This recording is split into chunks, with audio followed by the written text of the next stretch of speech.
سلام، خیلی خوش اومدید به اولین ویدیو چنل. توی ویدیو می‌بینیم آموزش تبدیل کانتر سورس به شبکه‌ترین حالت ممکن به سیسکو رو داشته باشیم. خیلی کار سختی قرار نیست انجام بدیم. چند تا کپی فایل و سری ستینگی که باید توی خود گیم انجام بدیم. اولین کاری که انجام میدید اینه که حتما باید نسخه کلاینت خود کانتر سورس رو داشته باشید. برای دانلودش وارد کروم میشید و اینجا CSS کلاینت مود رو می‌نویسید و سرچ می‌کنید و بعدش هم اینجا وارد سایت اول میشید و گزینه دانلود کلاینت مود رو میزنید. این رو که زدید حدوداً یه 20 مگ دانلودی داره، بعدش میره وارد بازی میشه و 5-6 گیگ هم اونجا دانلودی داره تا بازیتون در نهایت کامل نصب بشه. خب این کارا رو که کردید، چند تا فایل هم من توی دیسکریپشن لینک دانلودش براتون قرار دادم. این فایل ها رو دقیق دانلود کنید و توی پوشه استرات کاستوم بازیتون میریزید. دقیقا اینجا اینم هر کدومشون یه قسمتی از بازی رو شبیه CS:GO میکنه. مثلا این رادیوی بازی، این صدای هدشات بازی، این یادم نمیاد، فکر کنم چیز باشه، هاستیجا. بله، هاستیجای بازیه دیگه. برای مثال اینم اسکین ترور، اینم HUD هست که خیلی حالا توضیح نمیدم در موردش. میریم توی خود بازی بهتون نشون میدم. خب وارد بازی که شدید، تو همین صفحه اول بازی روی این تفنگه کلیک میکنید، گزینه سیتینگ رو میزنید و اینا رو دقیقاً مثل من انجام میدید. همش هم مهمه. حالا خیلیش دیفالت همین هست، ولی خب یه سریش ممکنه دیفالت همین نباشه. ولی این تکسچر کوالیتی میتونید حالا نسبت به سیستم خودتون تنظیم کنید. خب اینم حتما باید آن باشه. اینو که انجام دادید، کنسول رو باز میکنید، میزنید بایند یه دونه از اینا، هر کلیدی که دوست دارید. حالا من میذارم F و دوباره از همونا به اضافه لوک ات وپن. دقیقا همین رو مینویسید. حالا من درست، اگه اینجا اشتباه نوشته باشم درستش رو توی توضیحات ویدیو براتون قرار میدم. بعد اینکه اینو نوشتید بهتونم میگم توی بازی که چیکار میکنید. میایید دوباره رو همین کلیک میکنید و گزینه اسکین سلکشن رو میزنید. این دفعه با این اولیه کاری نداریم. این یکی اسکینای گان ترور سیتی و اسکین گانایی که میخواید دست بقیه ببینید، یعنی مثلا دست ترور یا سیتی یا رو زمین. خب برای جفتشون هم هست، یعنی ترور سیتی یکیه. یعنی شما مثلا این پیستول این رو انتخاب کنید که باید هم این رو انتخاب کنید چون مال CS:GO. دقیقا اون گانی که میفته زمین یا اون گانی که دست یا بقیه میبینید دقیقا همین میشه. خب اینجا میاید دونه دونه اینا رو انتخاب میکنید به سلیقه خودتون. مثلا اینجا دستکش رو انتخاب کنید با آستین.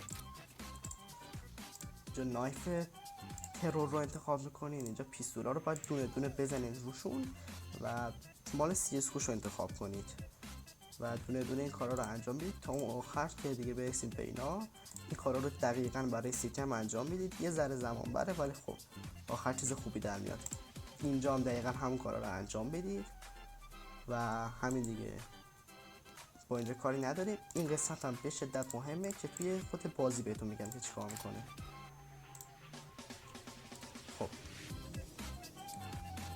اول من یه لحظه این درستش کنم. خب میبینید که اسکینای گانمون تغییر کرده، HUD همه تغییر کرده.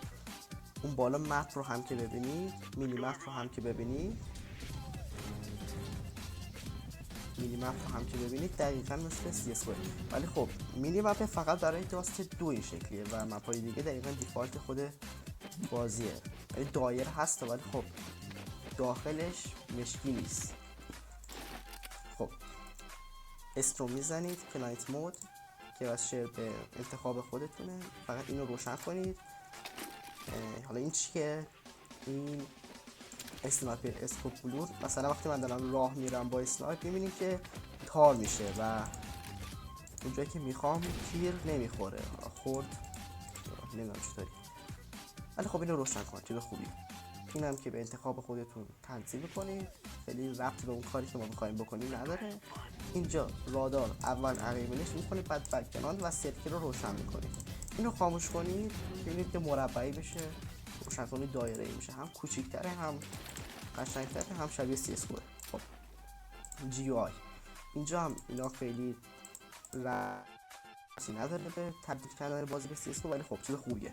مثلا این تایم منفجر شدن C4 بهتون میگه، اینا تایم دیفیوز شدن C4. اینم روشن کنید. مثلا هرچی توی چت بنویسید توی کنسول هم نشون میده. CSGO دث نوت هم حتما روشن کنید. اون بالا وقتی یکی رو میزنید یه پیام میاد که طرفو زدید، این دقیقا شبیه CSGO میشه و چیز خوبیه. خلاصه بتونم حالا پیداش کنم یارو رو ها. میبینید که اون بالا دقیقا مثل CSGO. خب قسمت آدرم نیو مووینگ انیمیشن رو روشن میکنید که انیمیشن راه رفتنمونه. وقتی راه میرید دستتون میبینید که مثل CSGO میره عقب و دیفالتش هم اینه مثل خود CS سورس، اون یکی قشنگ‌تره. این بولت تریسرز هم روشن میکنید. مثلا من الان یه گانی میخرم، تیر که بزنم میبینید که یه رد زردی از تیر میزنه بیرون. این هم شبیه CSGO و هم تو فواصل نزدیک خیلی خوبه، چون میدونید تیرتون کجا میخوره و راحت‌تر این میکنید. اینا هیچی، اینو حتما خاموش کنید. مثلا من الان یه چیزی بخرم این منو بسته نمیشه، ولی اگه اینو روشن کنم هر چیزی میخرم منو بسته میشه. یه چیزی میخریم که نداریم میبینید که منو بسته میشه و باز نمیمونه و اینطوری حالا بستگی داره با کدوم راحت تر باشید. و دقت کنید که مثلا توی حالت دیفالت بازی با با B63 میتونید فلش بخرید، ولی اینجا همیشه قسمت بندی شده و با B6123 یک فلش، دو گرنیت، سه هم اسموکه. یا B5 این چیزاست، یعنی زره هاست با یارو نایت ویژنه که عادت میکنید بهش، داری که طول بکشه بهش عادت میکنید. یک مقدار کمی فرق داره، خیلی تفاوت عجیب غریبی نداره و دیگه چیز خاصی هم نمونده دیگه. رادا و همین دیگه. ها اون اول ویدیو گفتم کنسول رو باز کنید یه بایند بزنید، من گذاشتم رو F. الان من F رو بزنم میبینید که این گانما رو اینسپکتیشن فکر کنم بهش میگم، پس یه نگاهی بهش میندازه. برای همه هم هست، برای همه گانا هست، برای نایف هم هست، برای فلش و بمب اینا همین نیومده. ولی خب اوکی دیگه، همین دیگه. نمیخوام خیلی ویدیو طولانی شه، الان میتونم کل اون چیزایی که توی مودایی که ریختیم ما دونه دونه بهتون نشون بدم، ولی خب دیگه خودتون مودا رو بریزین و برید دونه دونه ببینید دیگه. صدای هدشات عوض شده، هاستیج عوض شده، اسکین تروریستی عوض شده دیگه، SUDR هم که خب میبینید دیگه. همین بود، خیلی ممنون که ویدیو رو تماشا کردید. لایک و ساب هم فراموشتون نشه. فعلا خداحافظ.